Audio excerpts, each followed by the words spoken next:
Good morning. Here are the latest news dispatches for March 8th, 1936. My name is Henry Chop. Berlin, March 7th. With a wild celebration reminiscent of the armistice which ended the World War, Germany tonight cheered Reichsfuhrer Hitler's defiant action in scrapping the Locarno Treaty and the last important clauses of the Versailles Treaty and reoccupying the demilitarized Rhineland with armed forces.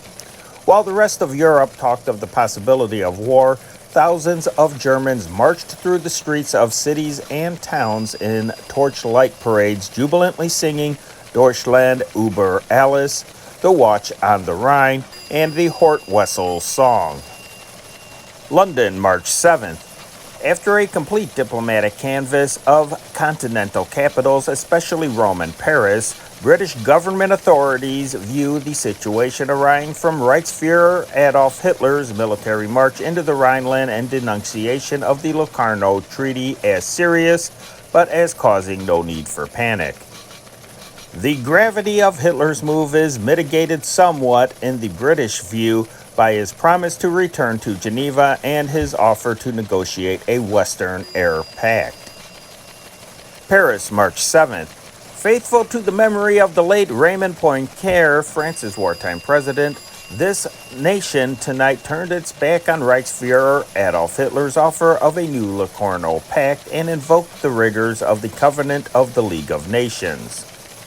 Although Germany's symbolic occupation of the demilitarized zone of the Rhineland now amounts to 13 infantry battalions and 19 field batteries, according to the latest reports received here, no military reprisals are contemplated for the time being.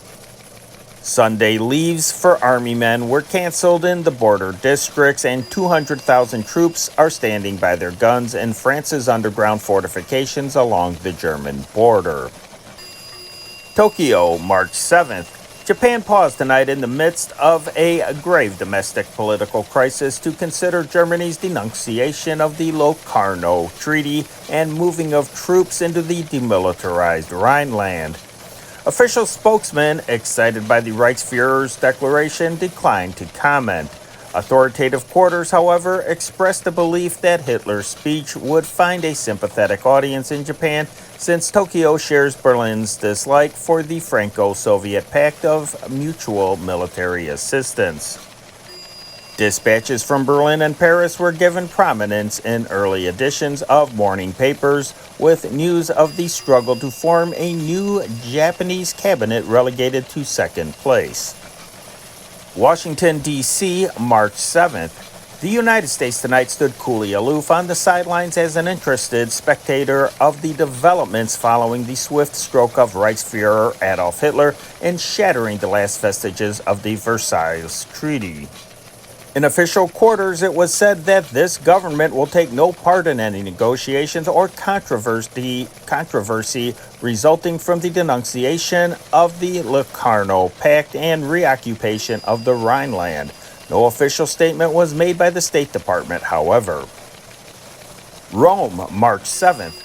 Flanked by an imposing array of conditions, Italy's reply to the League of Nations appeal for peace in Ethiopia was dispatched to Geneva in a tenor bespeaking Premier Mussolini's determination to get what he started after.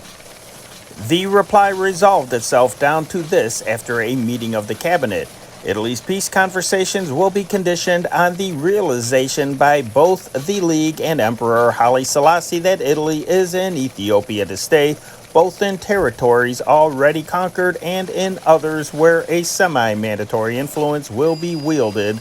The territory where Italy's influence must be felt, it was explained, is defined by past treaties. New York, March 7th. The building service strike spread to the teeming Grand Central area tonight.